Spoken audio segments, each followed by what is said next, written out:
Good afternoon. It's Monday, the 16th of October 2017, just after 1 o'clock. Welcome to UK Column News. I'm your host, Mike Robinson. And joining me in the studio today is Vanessa Beeley from 21st Century Wire. Welcome to the programme, Vanessa. Thank you, Mike. I'm very glad you got my name right on the bottom half. Yes, I did. Well, look, let's move on to Somalia and the death toll in the bombing that took place over the weekend has now gone above 300, according to many reports. And the bomb, of course, went off in Mogadishu. Apparently, it was a double bombing, and as I say, the death toll has steadily risen since Saturday. 300 people died in the blast, according to the director of the city's ambulance service. The death toll will be higher because some people are still missing.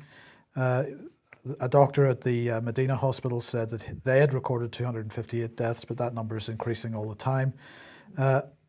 He also said that 160 of the bodies could not be recognised, so that was the level of devastation. And of course, what many media outlets don't mention in these situations is the number of injured, most of whom, many if not most of whom, will have what are colloquially termed life-changing injuries as a result of this, limbs blown off and so on.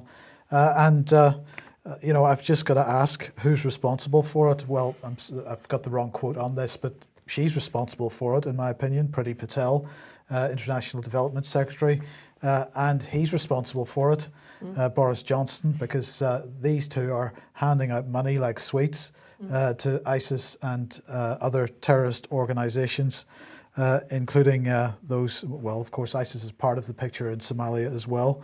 But look, if you want some evidence of this, you need to have a look at this article that was in the Daily Mail in December 2016, revealed how Britain pours £568 million of your money into war-torn Somalia, despite a certain risk it will be stolen by ISIS and used to fund terrorism. And we're seeing exactly the same in Syria right now. I mean, this is an ongoing issue. Absolutely, but what this article, and the reason that I'm promoting the Daily Mail here, which I don't like to do, the reason I am is because they received a leaked document from the Department for International Development, which included a risk register, which rated the possibility of taxpayer funds being misused or diverted by listed terror groups or criminal gangs as certain and likely to grow in the next 6 to 12 months.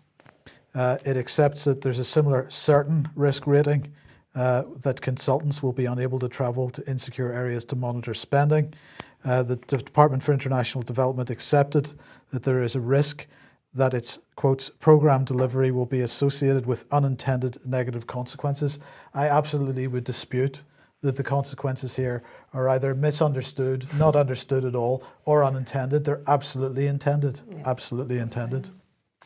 Okay, so, you know, 300 more deaths, and our government is largely to blame for that, in my opinion. Now, while, of course, they are tweeting out their condolences on Twitter. The hypocrisy is just rank. Hypocrisy. Yes. Good news. We're going to end on some good news.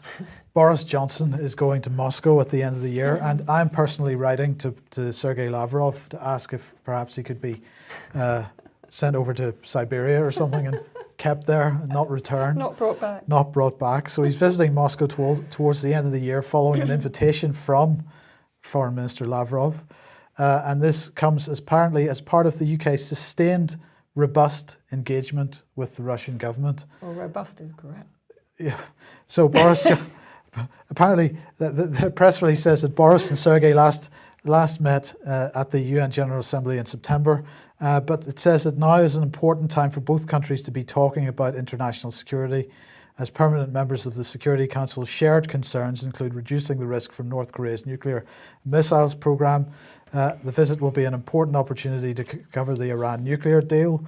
And Boris Johnson said that Russia is a fellow permanent member of the UN Security Council and there are global security issues we need to discuss, from Iran to North Korea. Of course, we'll continue to challenge Russia's approach where we disagree, whether that is Russia's actions in Syria or its aggression towards Ukraine. My visit will provide an opportunity to talk about these issues and more face to face. Our relationship with Russia is not straightforward, he said. That is all the more reason to be talking to Russia to manage our differences and cooperate where possible. Look, Mr. Lavrov, please don't Don't send them back. You know, we hear these rumours that people disappear in these countries. Let's make it happen for once. And look, let's leave it there. Thank you very much for joining me, Vanessa. You're welcome. And we'll be back as usual at 1 o'clock tomorrow. We'll see you then. Bye-bye.